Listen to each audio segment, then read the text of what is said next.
Hello दोस्तों, स्वागत है आपका आपके अपने YouTube चैनल मैथ पाठशाला पर। मैं अमन शर्मा आज आपके लिए एक कुछ नया लेकर आया हूं, जिसमें मैं आपको बताऊंगा आज से आपके लिए एक रेलवे NTPC ग्रुप डी के लिए 25 क्वेश्चन का सीरीज शुरू होगा। यह सीरीज हर दिन आपको अपने मोबाइल पर 9 बजे प्राप्त होगा, 9 AM पर प्राप्त होगा। शाम का जो 7 PM वाला सीरीज है, जिसमें हम लोग चैप्टर वाइज जो पढ़ाई कर रहे हैं, वो सीरीज आपका कंटिन्यू चलेगा। तो आज से हम लोग प्रैक्टिस सेट नंबर 1 मैथ का शुरू करते हैं, जिसमें मैं आपको बेस्ट कॉन्सेप्ट के साथ, बेस्ट मेथड के साथ बताऊंगा और समझाऊंगा। तो चलिए अब हम लोग शुरू करते हैं। क्वेश्चन किस प्रकार से आपका दिया हुआ शीर्ष 0,0, 3,4 और 4,6 वाले त्रिभुज का क्षेत्रफल क्या होगा। ये क्वेश्चन कोऑर्डिनेट ज्योमेट्री का है दोस्त। यदि बेटा एक शीर्ष 0,0 हो, बहुत ध्यान सुनना है लाल मेरे, यदि एक शीर्ष 0,0 हो तो क्या करना है, बाहर बाहर वालों की गुणा और अंदर अंदर वालों की गुणा। बाहर कितना हुआ 6 3 18, ये कितना हुआ 4 चौक 16। इन दोनों का डिफरेंस लीजिए, कितना आएगा 2, और अपनी इच्छा से ऑलवेज 2 से भाग देना है, चाहे जो भी आए घटाने के बाद। यहां से आपके पास आंसर कितना आ गया, 2 1 कम 2 यानी 1। Option number B is correct one answer. अब आपका कहना ये होगा सर मान लीजिए यदि एक शीर्ष 0,0 ना हो फिर क्या होगा, तो वो भी बताता हूं, ध्यान से सुनिए। ये समझ में आ गया, इसे हटा देता हूं, बहुत ध्यान से और प्रेम पूर्वक सुनना है। जैसे मान लीजिए ये 4,5 है आपके पास, और ये 1, आपके पास 2 है, और इधर से आपके पास 5,6 है। अब क्वेश्चन में आपसे पूछा गया त्रिभुज के 3 शीर्ष हैं, तब त्रिभुज का एरिया क्या होगा। मैंने बताया था कि एक शीर्ष को 0 बना लो। कैसे बनाओगे, अगर मैं यहां से -1 कर दूं, यहां से -2, तो क्या ये 0 बन गया, ये 0,0 हो गया। आपका कहना होगा यस 0,0 हो गया। यदि यहां से किया तो सब में करो, यहां से -1 तो कितना आएगा 4, यहां से -2 कितना आएगा भाई 4, तो ये कितना हो गया 4,4 हो गया। इधर से देखो -1 करोगे कितना आएगा 3, इधर से -2 करोगे, यहां से आप कोई एक नंबर चेंज कर लीजिए दूसरा, यहां से मान लीजिए आपके पास 7 है, तो कितना आ जाएगा भाई 5 आ जाएगा, 3,5 आ गया ना। अब मैंने आपको क्या बताया था, यदि एक शीर्ष 0 हो तो बाहर बाहर वालों की गुणा करना है। कितना हुआ 4 3 12, बोलो बात क्लियर। ये कितना हुआ 5 चौक 20 हो गया ना। अब दोनों का डिफरेंस लीजिए, कितना आएगा 8, और इसमें 2 से भाग दे दो, आंसर आ गया आपके पास 4। तो मुझे उम्मीद है आपको ये पसंद आया होगा। यदि त्रिभुज के कोऑर्डिनेट ज्योमेट्री में 3 शीर्ष दे रखे हो तो इस प्रकार से क्वेश्चन बनाओगे, एक शीर्ष को 0 कर लोगे। चलिए नेक्स्ट क्वेश्चन पर आते हैं। क्वेश्चन नंबर 2 क्या कहता है वो समझिए, बहुत ही बढ़िया क्वेश्चन है। क्वेश्चन नंबर 2 देखते हैं भाई। एक क्लास में 11 छात्रों के गणित में प्राप्तांक इतना इतना है, तो छात्रों की माध्यिका क्या होगी। बहुत आराम समझो। देखिए भाई, यदि आपको माध्यिका निकालनी हो, क्या निकालनी हो माध्यिका, तो क्या करना होता है, आरोही क्रम में लगाओ, आरोही क्रम में लगाओ। पहली बात क्या है आपकी, आरोही क्रम में लगाओ। दूसरा, मध्य का जो टर्म होगा, मध्य की संख्या होगी, वही क्या होगी माध्यिका होगी। बोलो बात क्लियर। अब इसको फटाफट से क्या कर लोगे, आरोही क्रम लगा लोगे। बढ़ता हुआ क्रम होता है ना आरोही, तो सबसे छोटा कौन सा है, यहां से 40 है। उसके बाद देखिए भाई 40 के बाद फिर कौन सा आता है भाई, यहां से फिर आपके पास है 51, फिर आपके पास है 51, और 51 के बाद फिर से कितना है 56, 56 से तो बड़ा नहीं है कोई ना, तो ये 56 हो गया।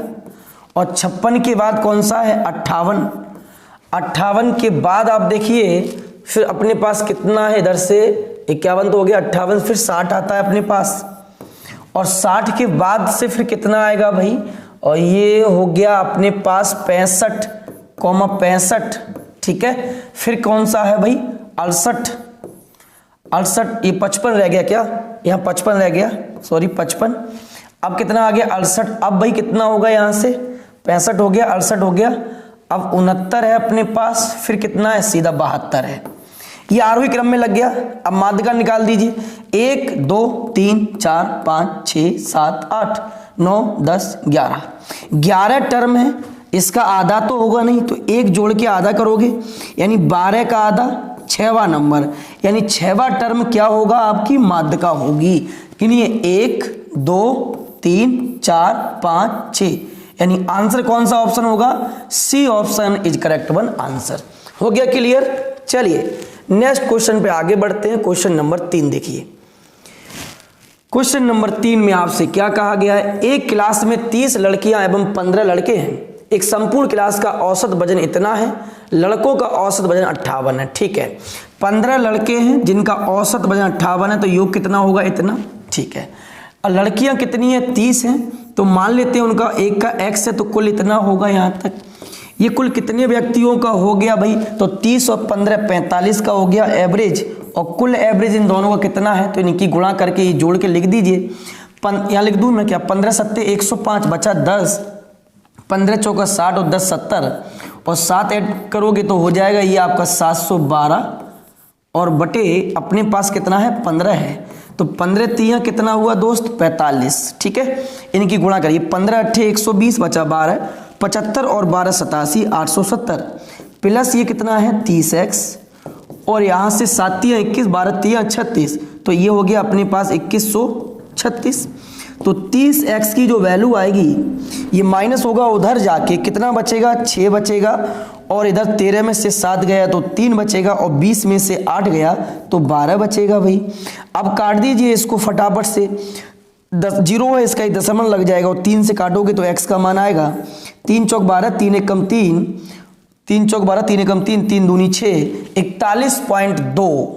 तो कहीं गड़बड़ हो गया क्या, 3 चौक 12 और 3 एकम 3, 870 माइनस किया है ना, तो 13 में से 7 गया, सॉरी 6 बचेगा यहाँ पर, 3 दूनी 6, तो आपका जो आंसर आ गया वो 42.2 is correct one answer, option number B.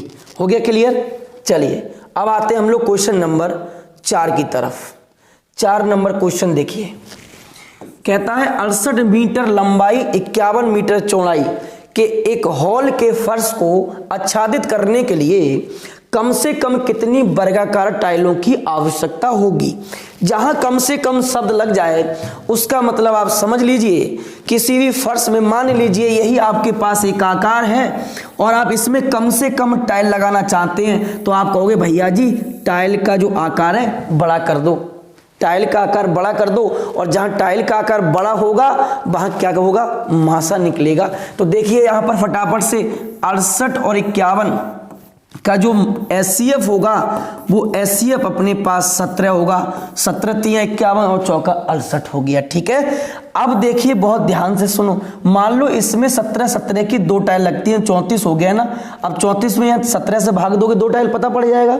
इसका मतलब कुल एरिया में एक टाइल के एरिया से भाग दे दो तो हमें कुल टाइलों की संख्या पता पड़ जाएगी। यानी कुल टाइल कैसे निकालते हैं, कुल टाइलें निकालते हैं कैसे, तो कुल क्षेत्रफल में क्या करोगे, एक वर्गाकार जो दे रखी है टाइल उसके क्षेत्रफल से भाग दे दोगे। दे दीजिए भाई, कितना है भाई, यहाँ से 68 गुणा फिर कितना है भाई 51, वर्गाकार टाइल है 17 गुणा 17, 17 3 51, 17 चौका 68, आंसर कितना हो गया 4 3 12 is correct one answer, option number B.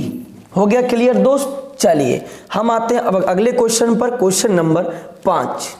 देखिए ऐसा क्वेश्चन करा चुका हूं, ए का मान यहां से 3 है, बी का 4 है और सी का 7 है, लगा दीजिए तो कितना होगा 3 4 7 और सी का मान कितना है भाई 7, ये हुआ योग कितना 14/7 और ये आपके पास आंसर आ गया कितना 2, ऑप्शन नंबर सी। जब भी इस प्रकार का क्वेश्चन एग्जाम में आए तो जिसके नीचे जो मान होता है वो मान उसी का होता है, ये आपको याद रखना है। हुआ क्लियर। चलो क्वेश्चन नंबर 6 देख लेते हैं भाई, यहां पर क्या कहता है।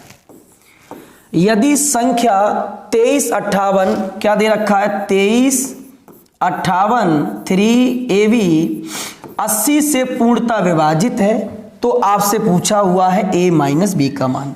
ठीक है, अब देखो यदि 80 से पूरी तरह से विभाजित है ना दोस्त, इसका मतलब वो 8 से भी विभाजित होगी और 10 से भी विभाजित होगी। बोलो बात यहां तक क्लियर है ना? 8 से भी होगी और 10 से भी होगी। 10 से कटने का नियम क्या होता है? बाद में एक जीरो हो जाए, संख्या 10 से कट जाएगी या फिर 2 जीरो हो जाए। अभी एक जीरो मान लो, ठीक है। 8 से कटने का नियम होता है लास्ट के 3 अंक 8 से विभाजित हो जाए।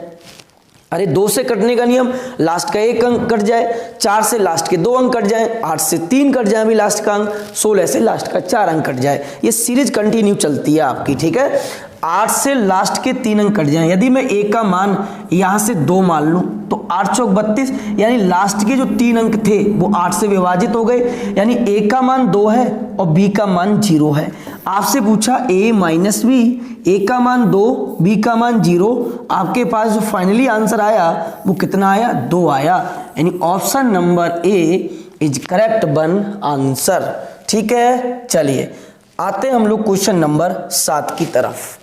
देखिए भाई क्वेश्चन नंबर 7, पहले आप स्वयं हल कर लीजिए। वीडियो के लिए आप 15 या 20 सेकंड के लिए पॉज कर लिया करो, जिससे कि आपको अच्छे से क्वेश्चन प्रत्येक बनाने का समय मिल जाए। ठीक है, मैं अभी आपकी समय की बचत करता हूं भाई, ये भी याद रखना है। ठीक है, तो समझो यहां से थोड़ा इसको नीचे करिए। देखो क्वेश्चन नंबर ये कौन सा है? 7। ये माइनस को यदि आप प्लस बनाते हैं घातांक करने में, ये चीज कहां जाती है? ऊपर। तो ये देखो ये हो जाएगा आपका 3/1, ये माइनस प्लस में कन्वर्ट हो गया माइनस।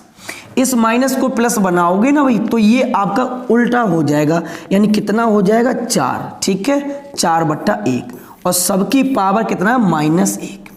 अब आप कहोगे भैया यहां से कितना बचेगा? आप कहोगे भैया -1 बचेगा और -1 की पावर है -1। ठीक है, यहां तक बोलो बात यहां तक क्लियर है? ठीक है, अब देखो गौर से समझना है। -1 की पावर 1 है, तो इस माइनस को खत्म करने के लिए इसके बट्टे में इसको लाओगे, -1 बचेगा। ये माइनस कहां लगेगा? यहाँ। तो आपका जो आंसर हो गया वो कितना हुआ भाई? -1 is correct one answer, option number A हुआ। क्लियर? ठीक है, अगले क्वेश्चन पर आइए। 8 देखो भाई, 8 नंबर सवाल देखो। दो संख्याएं p और q का लासा, हम जानते हैं भाई क्या होता है, पहली संख्या गुणा दूसरी संख्या बराबर होता है अपने पास लासा, फिर गुणा क्या होता है? मासा होता है। बोलो यहां तक बात क्लियर है ना भाई? ठीक है, क्या दे रखा है क्वेश्चन में? संख्याएं है p गुणा q बराबर, फिर यहां से क्या है भाई अपने पास? यहां से है अपने पास p गुणा ये कैपिटल Q है। ठीक है भाई, ये बड़ा परेशान कर रही है भाई। आगे देखो गौर से, इसको यहां से 1 मान लो, काम चल जाएगा। आगे क्या पूछा है भाई?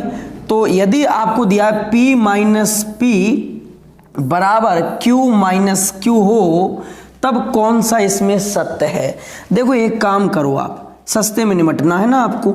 ये p जो अपने पास कैपिटल, दोनों एक साइड कर लो, ये कैपिटल भी मानो, इसको इधर ले आओ, तो p प्लस ये q बनेगा, बराबर होगा q प्लस ये आपका स्मॉल p है, इसको ऐसे बना दो थोड़ा। ठीक है, यहां तक बात क्लियर? अब मैं यहां से बोथ साइड स्क्वायर कर दूं, दोनों तरफ स्क्वायर कर दूं, क्या बनेगा? p square plus q square plus 2pq बनेगा, और बराबर क्या बनेगा? q स्क्वायर प्लस यहां से small p square plus 2q और p। अब गौर से देखो यहां पर भाई क्या है? QP है और QP का मान क्या है? PQ है। तो मैं क्या यहां से PQ लगा सकता हूं? PQ लगा सकता हूं, यस। ठीक है, अब देखो इससे तो ये चीज हो गई कैंसिल। क्या बचा भाई अपने पास? यहां से गौर से देखो, p square plus q square बराबर बचा q square plus p square, यानी कौन सा ऑप्शन आंसर होगा? Option number A this correct one answer. हो गया क्लियर? ठीक है, नेक्स्ट क्वेश्चन देखो। आगे क्वेश्चन नंबर हम लोग आते हैं 9 नंबर पर। यह है आपका 9 नंबर। ये क्वेश्चन मैं आपको शाम को जो 7 वाली सीरीज होती है उसमें करा चुका हूं। ठीक है, 750 रुपए को हम इस प्रकार से बांट देते हैं भाई। किस प्रकार से विभाजित किया जाता है कि x में से 5 रुपए निकाल लो, y के में से 10 रुपए निकाल लो और z में से 15 निकाल लो। यानी टोटल कितना रुपए निकाल लिया? 15, 10, 25 और 5, टोटल 30 रुपए को निकाल लिया। यहां से राशि कितनी बची अपने पास? 720 रुपया। बोलो बात क्लियर है यहाँ तक? ठीक है। अब इसको बांटा किस रेशियो में है उसने? अब बट गया 5, 4 और 3, यानी ये अनुपात 12 का मान कितना है? 720 है। तो अनुपात 1 का मान होगा 12 × 72, कितना भाई? 60। तो बाई का हिस्सा कौन सा होगा? तो 6 चौक 24, 240, तो ये हो गया। कितना निकाला था उसके हिस्से से? बाई में से 10, ये और उसको वापस कर दो, कितना हो गया answer? 250 is correct one answer, option number A. बोलो यहां तक बात क्लियर हो गई? ठीक है, इसको जरा हटाइए यहां से भाई।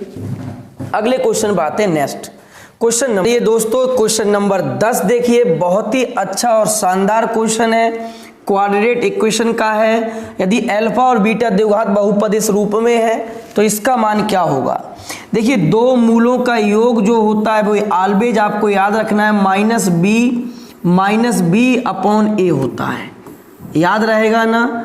और दो मूलों का जो गुणन होता है वो सी अपॉन ए होता है। ठीक है यहां तक? अब देखो गौर से समझो, माइनस बी का मान है 1 और ए का मान है 6, तो -1/6, तो ये हो गया यहां से। इसको निकालिए, ये कितना है भाई? माइनस का सी का मान 2 है और अपॉन ए का मान 6 है, तो यहां से कितना मिल गया? -1/3 हमें प्राप्त हो गया। ठीक है, अब इसका मान चाहिए, तो देखो गौर से, हम अल्फा इंटू बीटा हमने लासा ले लिया, बीटा कैंसिल तो ऊपर होगा अल्फा स्क्वायर प्लस, या अल्फा कैंसिल तो बीटा स्क्वायर। अपने पास जो मौजूद है वो अल्फा प्लस बीटा का मान, तो इसको मैं लिख सकता हूं अल्फा प्लस बीटा का होल स्क्वायर -2 अल्फा इन बीटा अपॉन कितना है? अल्फा बीटा है। ठीक है, यहां तक बात क्लियर है भाई? ठीक है। अब देखो इसका मान तो आपके पास पहले से ही है -1/6, तो ये कितना होगा? माइनस तो प्लस हो जाएगा, 1/36 होगा। बोलो यहां तक बात क्लियर है? ठीक है, इसका मान अपने पास है -1/3, तो माइनस माइनस प्लस, तो प्लस का होगा 2/3 बटे इसका मान -1/3 अपने पास है। ठीक है, अब इसको यहां से सॉल्व करोगे, एलसीएम 36 आएगा, 36 ये 1 हो गया, और ये कितनी बार? 12, 12 दूनी ये 24 हो गया, और ये 3 कहाँ जाएगा? ऊपर जाएगा, 3/1 माइनस का। ठीक है, अब 3 से डिवाइड किया, कितना आया? 12, तो आपके पास जो आंसर 24 और 1 25, और ये बट्टे में 12 है माइनस का, तो आंसर कौन सा ऑप्शन होगा? आपका आंसर हो जाएगा -25/12, option number C is correct one answer. हो गया क्लियर? अब देखो एक चीज और समझनी है, यहां पर क्या क्या और पूछा जाता है। कभी कभी एग्जाम में यहां पर आपसे विभक्त कर पूछा जाता है, तो याद रखना d बराबर होता है b² - 4ac, ये होता है विभक्त कर। और क्या पूछा जाएगा? d यदि 0 से बड़ा है, d यदि 0 के बराबर है, और d यदि 0 से छोटा है। अब 3 कंडीशन बनती हैं, पूछेगा इन तीनों ही केसों में मूल कैसा कैसा होगा। ठीक है ना? तो देखो यहां पर जो मूल है वो वास्तविक होगा। कैसा होगा? वास्तविक होगा, वास्तविक व असमान मूल हम इसको कहते हैं। ठीक है, यहां पर क्या होगा मूल? तो यहां भी मूल वास्तविक होंगे, वास्तविक व समान होंगे। यानी किसी भी क्वेश्चन का आप जब विभक्त कर निकालोगे तो एंड में फिर आपसे ये पूछ लेगा कि बताइए इसका मूल कैसा है।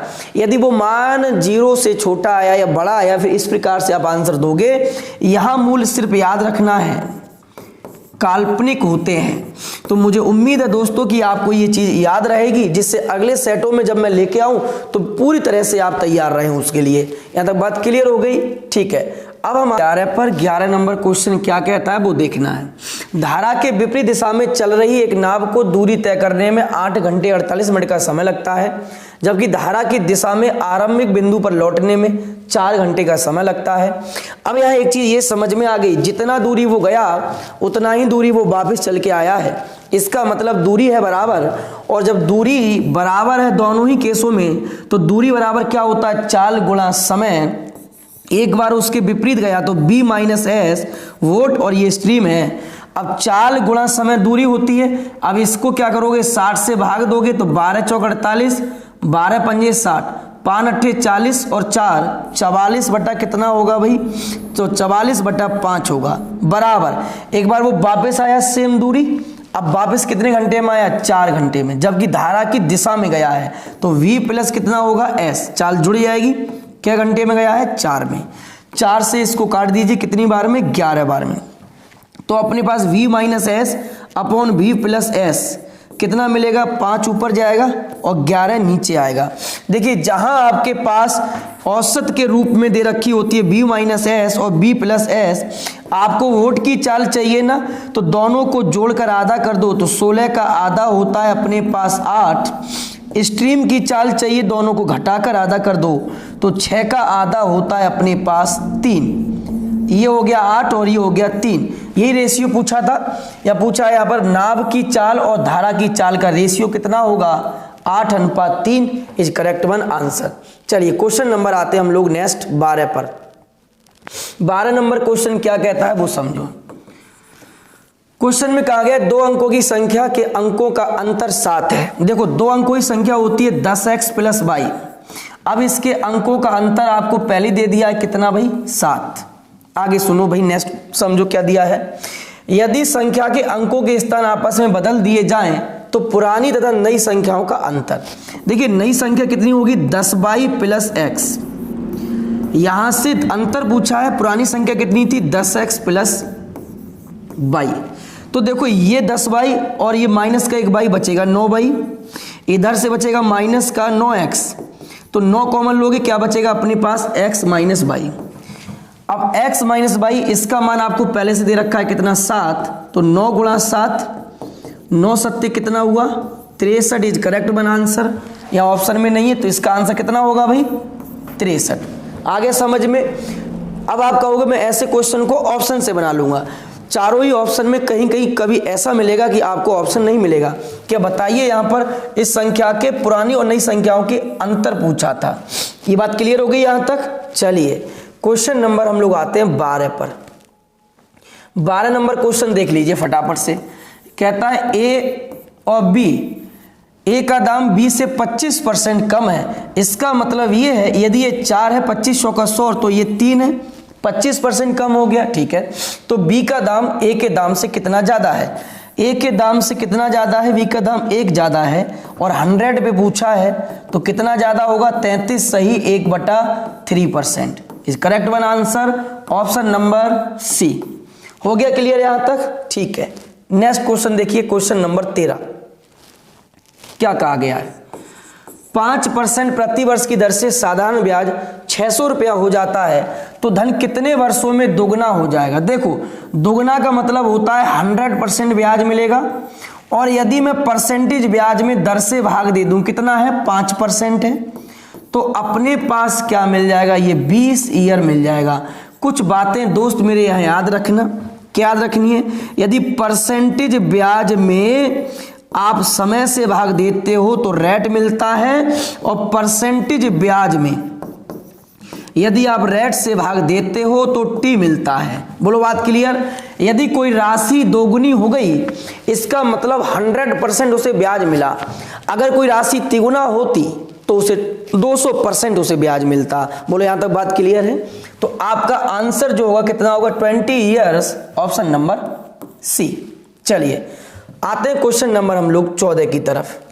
देखिए क्या कहता है, 6 पुरुष और 8 महिलाएं किसी काम को 10 दिन में समाप्त कर देती हैं। 6 मैन हैं और आपके पास 8 वुमेन हैं, महिलाएं हैं। इस काम को निपटा देती हैं कै दिन में, 10 दिन में। आगे सुनो, एक महिला, अब देखो क्या दिया हुआ है, यहां सुनो, मैन और महिला।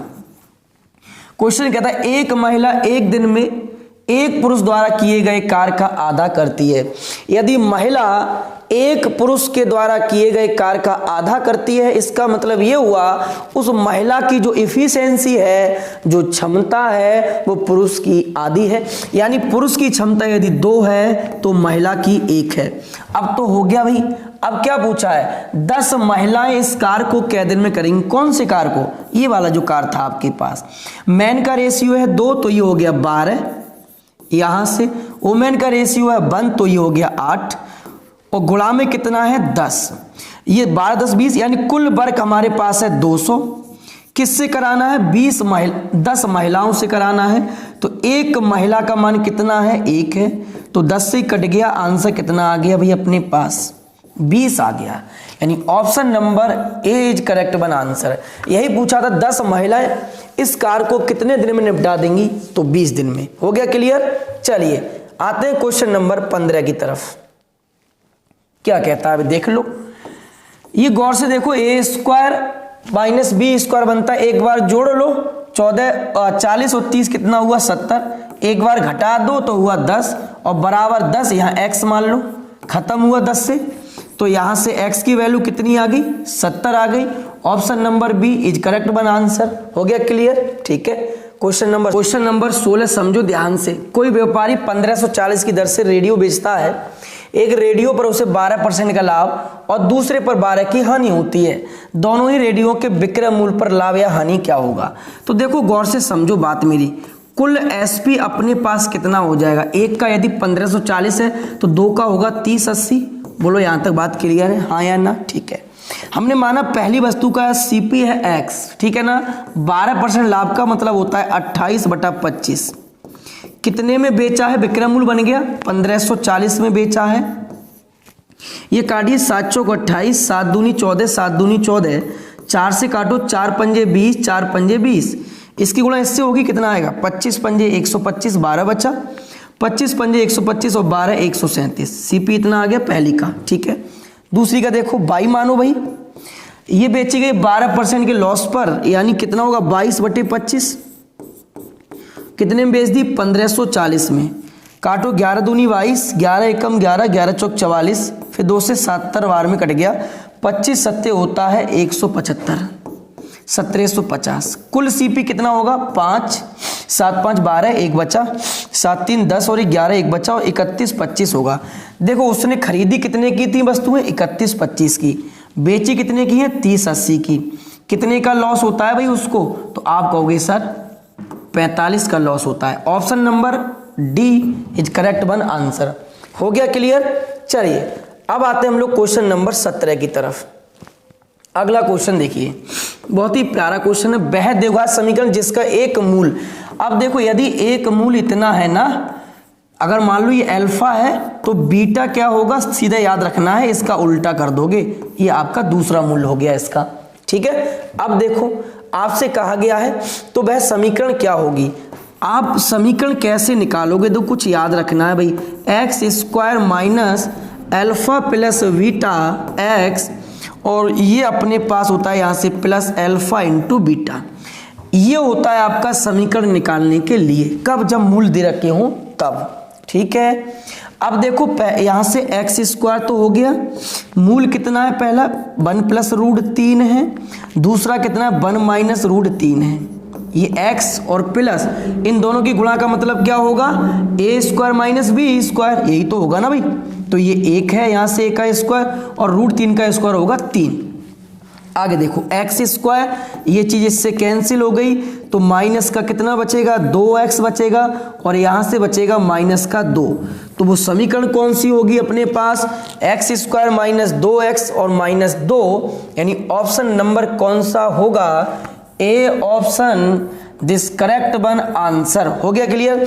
जब भी समीकरण निकालने हो क्या होता है, एक्स स्क्वायर माइनस मूलों का योग x प्लस दोनों ही मूलों का गुणनफल होता है। मैंने यहां से पूरा समीकरण सॉल्व कर दिया, आपके सामने क्वेश्चन हो गया। आइए बढ़ते हैं हम लोग क्वेश्चन नंबर 18 की तरफ। देखिए क्वेश्चन नंबर 18 में दिया हुआ है आपके पास साइन कॉट माइनस 1 x का मान क्या होगा। ठीक है, देखो इस चीज को थोड़ा सही से समझना है बात को। क्या मैं अब इसको ऐसे लिख सकता हूं, बहुत ध्यान सुनना है, x बराबर कॉट थीटा, क्या ऐसे लिख सकते हैं भाई, कैसे, अब कहो कैसे। अगर मैं थीटा का मान निकालूं तो ये x अपॉन कितना होगा कॉट होगा, और ये चीज ऊपर जाएगी तो फिर कितना हो जाएगा कॉट, इसको माइनस में लिख देंगे, इस प्रकार से लिख देंगे या नहीं। यानी इस चीज को भाई ऐसे लिख सकते हो या नहीं, तो आप कहोगे जी सर ऐसे लिखा जा सकता है। ठीक है, अब देखो यहां से सुनो, ये अपने पास कितना है साइन है और ये अपने पास cot -1 इंटू एक्स है। तो क्या अब मैं कह सकता हूं कि ये जो पूरा मान है वो किसका है? थीटा का है। अरे भाई ये बात तो एक ही है, थीटा बराबर अगर मैं लिख दूं तो ये ऐसे नहीं होगा क्या? cot -1 और ये x होगा या नहीं? तो ये पूरा मान थीटा का है। अब देखो यदि बराबर में कुछ ना दिया हो ना तो थीटा को कुछ भी मान लो। मैंने मान लिया ये थीटा कितना है? 45 अंश है, ठीक है। और साइन 45 की वैल्यू कितनी होती है? 1/√2 होती है। बोलो बात यहां तक क्लियर हो गई? अगर थीटा तुमने 45 माना है तो गौर से देखो x का मान कितना होगा? यहां से 1 होगा। अरे होगा कि नहीं बताओ मुझे। अगर थीटा तुम 45 मान लेते हो तो x का मान यहां से 1 होगा, ठीक है। बोलो बात क्लियर? 45 क्यों माना? ध्यान रखना साइन और कोस जब भी रहे तो 0 या 90 मानो और अदर केस हो तो 45 मानो, ठीक है। तो यहां से अब वो ऑप्शन आंसर होगा जिसमें x का मान 1 रखने पर आपका कितना बन जाए? 1/√2 बन जाए। x का मान यहां रखोगे √2 होगा, ये तो खत्म हो गया, ये ऐसे खत्म हो गया। यहां देखो ये ऊपर 3/2 है तो ये तो होगा ही नहीं। कौन सा ऑप्शन आंसर होगा? Option number D. चेक कर लो फटाफट से। 1 प्लस x का मान 1 है कि पावर -1/2 है तो ये 2 होगा ना भाई। अब 2 की पावर -1/2 तो ये बनेगा √2 की पावर -1, इसको प्लस बनाओगे तो बना भाई √2 बनेगा भाई। बोलो बात क्लियर? तो कौन सा ऑप्शन आंसर होगा? Option number D is correct one answer. बहुत इजी तरीके से आप कर सकते थे। देखो बहुत अच्छा क्वेश्चन था, मैंने आपको बहुत अच्छे तरीके से समझा दिया। इसी प्रकार से सभी क्वेश्चन आप बनाओगे। एक ध्यान रखना है इसको फटाफट से, है ना। एक बार दोबारा देख लेना, समय नहीं आपका बर्बाद करूंगा मैं। आते हैं क्वेश्चन नंबर हम लोग अब 19 की तरफ चलते हैं। देखिए क्या कहता है क्वेश्चन नंबर 19। पहले आप स्वयं से इसको बनाने का प्रयास करिए, ठीक है। क्या कहता है 19 नंबर क्वेश्चन? थोड़ा ये सेट हो जाए, ठीक है, ओके। देखो निम्नलिखित में से कौन 24.5 बाई 0.5 के लगभग बराबर है? ये खत्म करो यार। और कितना बचा? 49 हो गया। और 49 किसके बराबर है? ऑप्शन नंबर बी के बराबर है, 50 के समथिंग हो गया। चलिए अब ये समझिए ध्यान से, आपको थोड़ा अच्छे से इसमें दिमाग लगाना है। दिया हुआ यदि एक वर्ष में एक्सरसाइज जो ड्यूटी है वो 100 करोड़ है, कितनी है? यहां से 10%। 10% की वैल्यू है 100 करोड़, तो 1% की वैल्यू कितनी होगी? 10। क्वेश्चन ने पूछा अन्य स्रोतों से प्राप्त कुल धन कितना है? तो बाकी कितना बचा? 90%। तो बाकी बचा 90%। 1% का मान 10 है तो 90 का कितना होगा? आप कहोगे सर 900 करोड़ होगा। Option number C is correct one answer. हो गया क्लियर? चलिए इसी में अब अगला क्वेश्चन देखिए, इसे हटा दूं, ठीक है। क्वेश्चन नंबर नेक्स्ट ये हो गया 20 था, 20 नंबर, और यहां पर हम लोग आते हैं 21 नंबर पर। यदि एक साल की कुल आय 500 करोड़ है तो आयकर से प्राप्त आय कितनी है? एक साल की आय है 500 करोड़, ठीक है। सभी कुल आय, आय कहां पर अपने पास? इनकम टैक्स, मार्केट टैक्स हो गया, कस्टम ड्यूटी हो गया, ये नहीं, एक साल की कुल आय। इसका मतलब 100% की जो वैल्यू है वो कितनी है भाई? अपने पास 500 करोड़ है, तो यहां से 1% का मान कितना आ गया? 5। क्वेश्चन में क्या पूछा है? आयकर से प्राप्त, तो आयकर किधर है अपने पास? इनकम टैक्स, ये 35 है, तो ये होगा 35 गुणा 5, 25, कितना बचा अपने पास? 2 5 15 और 2 17, 175 करोड़ होगी। है कोई ऑप्शन में? Option number B is correct one answer. चलिए क्वेश्चन नंबर 22 देख लीजिए, इसे हटा देते हैं। यदि संपत्ति कर से एक साल की आय 360 है तो संपत्ति प्रॉपर्टी किधर है भाई? अपने पास 18, तो 18% की जो वैल्यू है वो कितनी है? 360 है। 18 दूनी 36, 1% का मान कितना हो गया? 20। क्वेश्चन में पूछा गया है पूरे साल की आय ज्ञात करो, यानी 100% की मान पूछा है भैया। 1 का 20 है, 100 का होगा कितना? 2000। Option number D. अब देखो क्वेश्चन नंबर 23, दिख रहा है ना यहां तक? यदि बाजार दर से एक साल की आय 330 है, 33 का मान, यानी 33% का मान है 330, तो 1% की वैल्यू होगी 10। ठीक है, तो एक साल में संपत्ति कर से प्राप्त आय ज्ञात करिए। संपत्ति कर कितनी है, प्रॉपर्टी 18% है, 18 की वैल्यू चाहिए, एक का मान 10 है, 180 करोड़ होगी, ये आपको याद रखना। हो गई बात क्लियर? तो सभी क्वेश्चन आपके क्लियर हो गए यहां तक।